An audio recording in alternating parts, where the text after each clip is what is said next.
Memo. Yes. Sahabat Memo Yes, dimanapun Anda berada yang saya cintai. Besok, tepatnya tanggal 8 Oktober 2024, Rizik Syihab dan kawan-kawan dalam gugatannya ke Jokowi melakukan sidang pertama. Agenda PN Jakarta Pusat mengagendakan bahwa besok sidang pertama Rizik Syihab dan kawan-kawan dalam rangka menggugat Jokowi.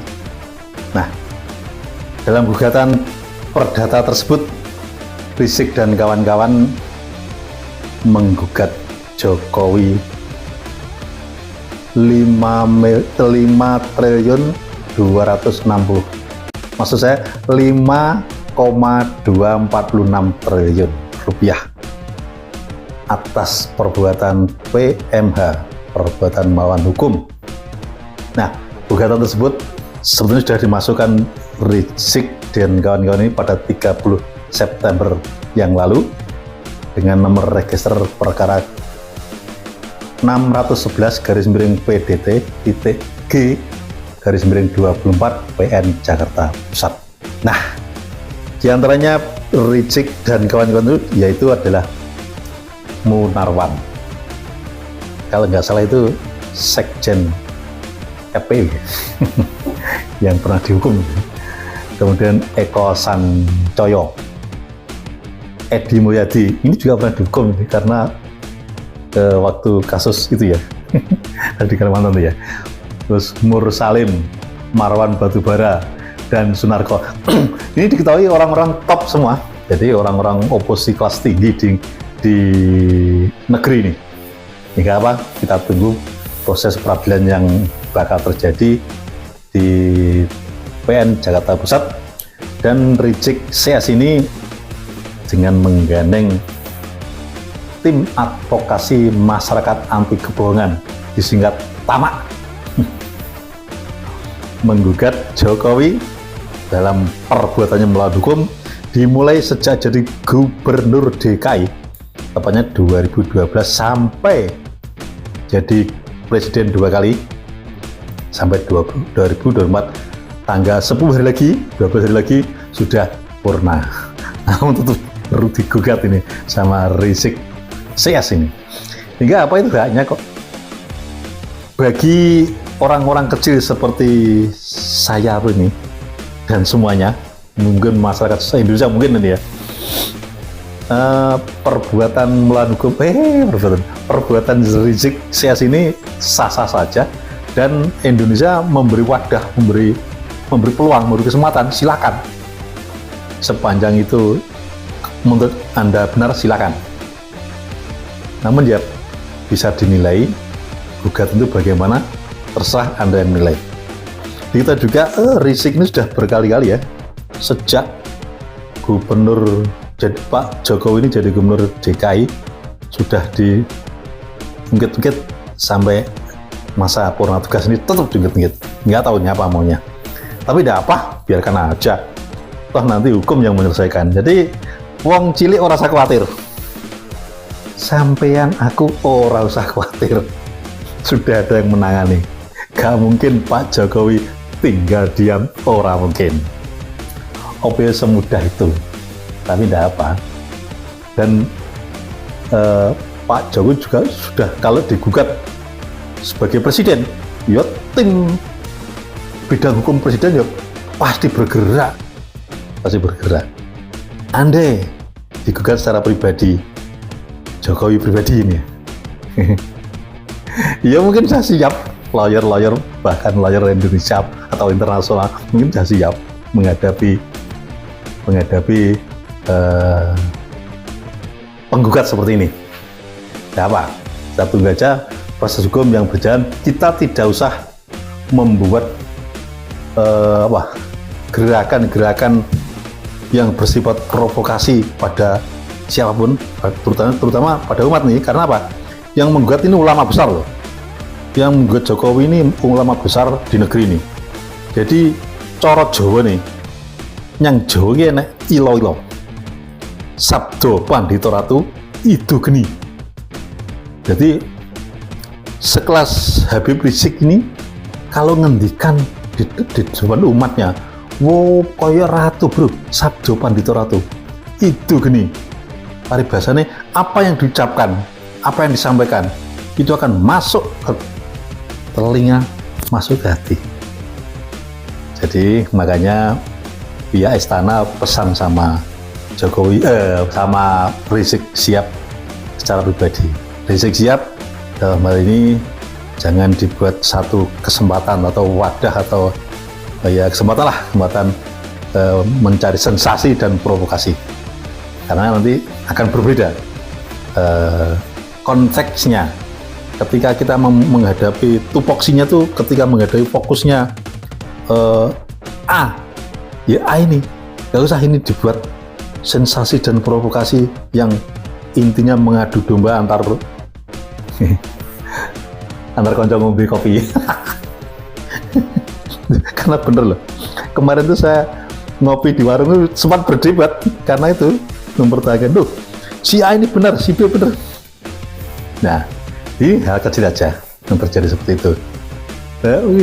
Ada si teman saya tadi bertanya, itu tadi kok umpama Rizik nanti menang, produk hukum yang dilakukan selama ini jembo, nanti pada solusinya pasti ada.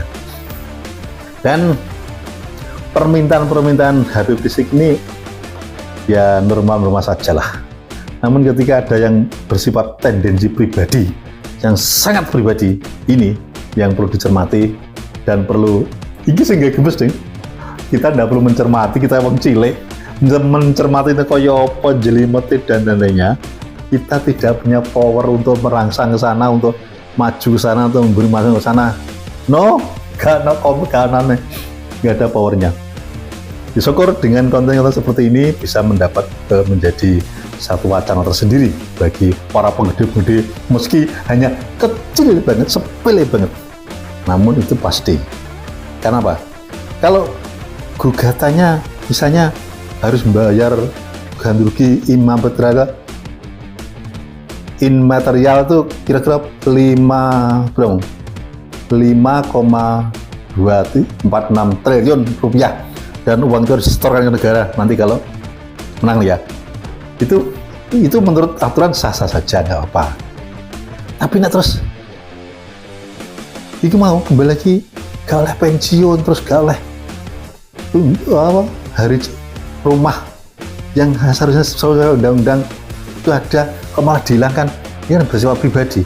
Apalagi misalnya kasus HAM, katanya nih KM50 diungkit kembali. Kon mungkin nih, berarti putusan pengadilan itu kon mungkin nih. Berarti kan nibes itu edem. Masa wis diputusnya kon ngungkat lagi. Lagi ini kan bersifat pribadi seperti itu. Pribadi. Saya yakin, andaikan memang kalau kita tuh untuk rakyat, kepentingan rakyat, ya seperti misalnya gugatan itu oke. Terus misalnya kasus MK, oke lah. Terus lain hutang atau oke lah. Tapi bersifat pribadi seperti itu kan namanya dendam pribadi. Ya wajar mungkin. Ingat nggak waktu masa apa itu ya, terjadinya P21, kok P21, PA21. Wah, Indonesia, Jakarta bagaikan lautan putih, dipenuhi orang-orang yang anti seseorang. Lah kok anti seseorang ujungnya kan yang Jokowi lah, kok tunggu gitu. Katakanlah anti Ahok ya, anti Ahok. Tapi kok mengistilahnya tujuannya Jokowi lah, begitu kali. Nah, pertama kali kasus obor rakyat, Jokowi itu powet nah, PK, ya macam-macam, mental. Terus berdirinya PA21, mental.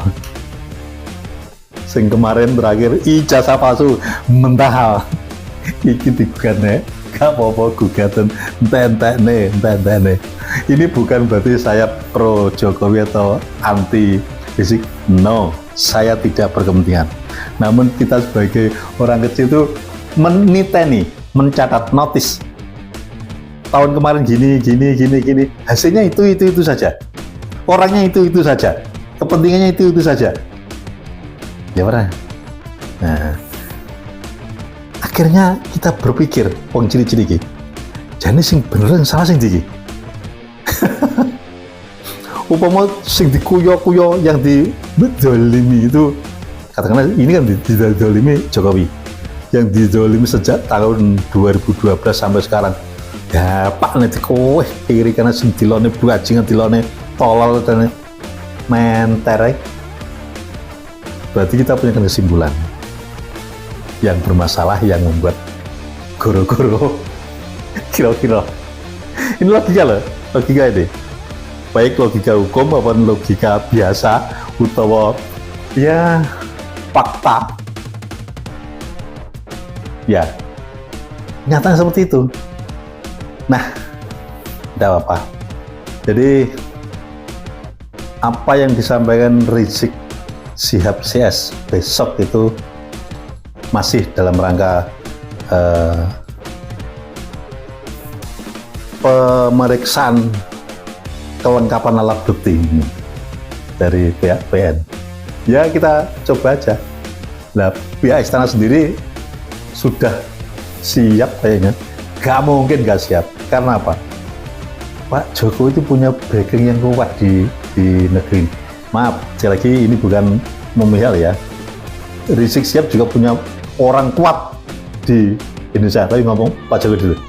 Pak Jokowi secara survei sampai hari ini elektabilitas Jokowi di penghujung tinggal 12 hari menjabat jadi presiden ya.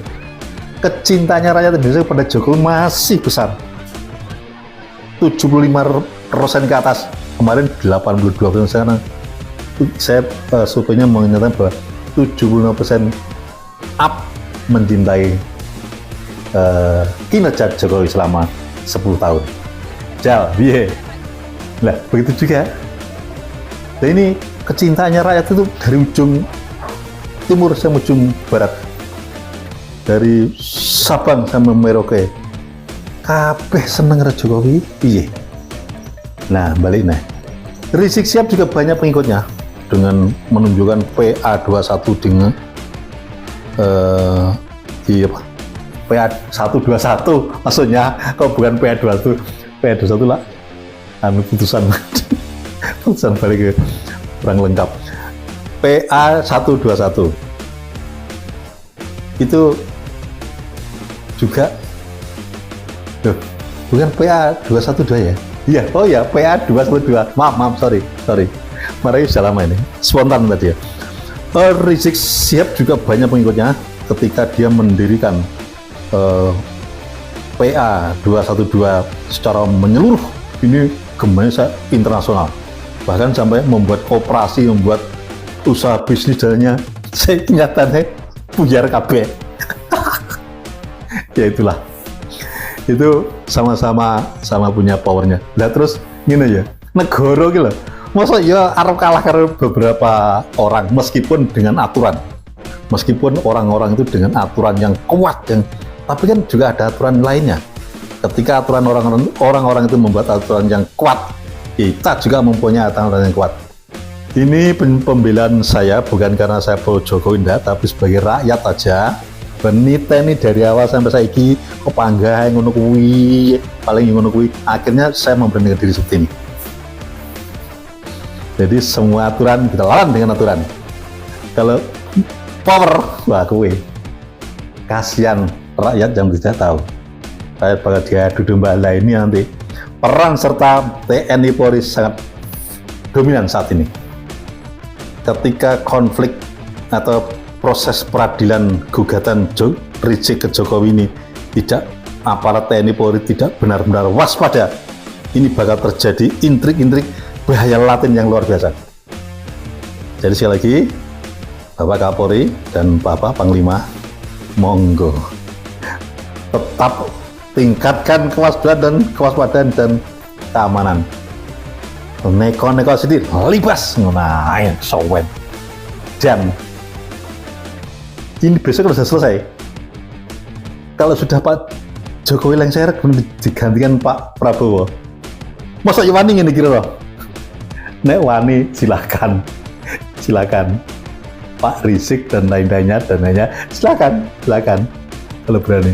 Karena apa? Ingat, presiden kita Prabowo terpilih ini mantan Danjen Kopassus, sehingga otak dan strateginya tidak diragukan lagi. Mbuh balik yang orde baru zaman mertuane, mbuh zaman apa orang ngerti. Pokoknya besok saya yakin ketika Pak Prabowo sudah dilantik, riak sing model ngini ki sikat habis, kira-kira seperti itu. Baik sahabat Memo Yes, dimanapun Anda berada yang saya cintai, Gedabruse Kunge ini obrolan warung kopi, meski belum ada temannya, karena saat ini saya mencari teman ngobrol yang pas rongene. Jadi terpaksa monolog seperti ini di warung kopi, ngombe-ngombe TV. Ya, Memo Yes tetap mengawal proses demokrasi yang ada di negeri ini dengan ala deso. Jangan buat acuan seperti para pengamat-pengamat tinggi yang di atas. Ini adalah gurauan, gojekan, guyonan, atau gedabrusnya orang-orang desa yang sering nongkrong di warung kopi. Kadang punya uang 5.000, kopinya 3.000, rokoknya saler. Iya aja, enak nyaman, gitulah. Namun selalu mengawasi proses dinamika dan demokrasi yang ada di Indonesia ini dengan semampunya. Baik, sampai ketemu dan jangan lupa bahagia bersama kami. Tetap NKRI harga mati. Siap.